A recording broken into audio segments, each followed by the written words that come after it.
Well, I definitely say I'm progressive. Where in terms of some of the roots, I mean, very much coming out of Keynesian tradition, I think one of the most typically, I'll say, I think the main economic problem we often face is a shortage of demand. I mean, this contrasts with the conventional economic view, certainly in this century, well, this century, the 20th century as well, of seeing the main shortfall as being scarcity. And I think we do see scarcity at times in terms of too much demand, too few goods and services. But I think more typically we actually do see too little demand. I think that is more typically the case.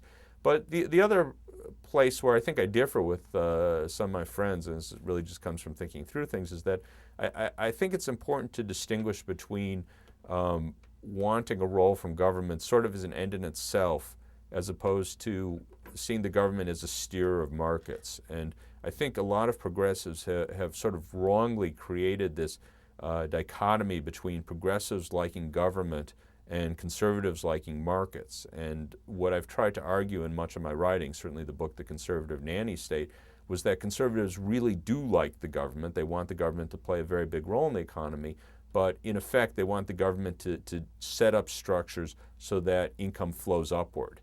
And what I've tried to look to is how we could undo that, how we could reverse that, so how we could have the government basically structure markets so that income flows to those at the middle and bottom. And that doesn't necessarily mean a bigger role for government than what the conservatives envision. In some cases it might mean a smaller role. I talk about copyrights and patents. Well, copyrights made Bill Gates a very rich man. I don't want copyrights, but copyrights are a real big government intervention. Same with patents, drug patents. Drugs are very expensive because the government gives a patent monopoly. If we didn't have patent monopolies, we could buy all our drugs at Walmart. I won't ordinarily do Walmart commercials, but here I will. We could buy all our drugs at Walmart at $4 a prescription. But we can't do that with many of the drugs we often need because Pfizer or some other company has a monopoly and they're going to charge us $500 for a prescription. So I would say that there's not any link between progressivism and big government.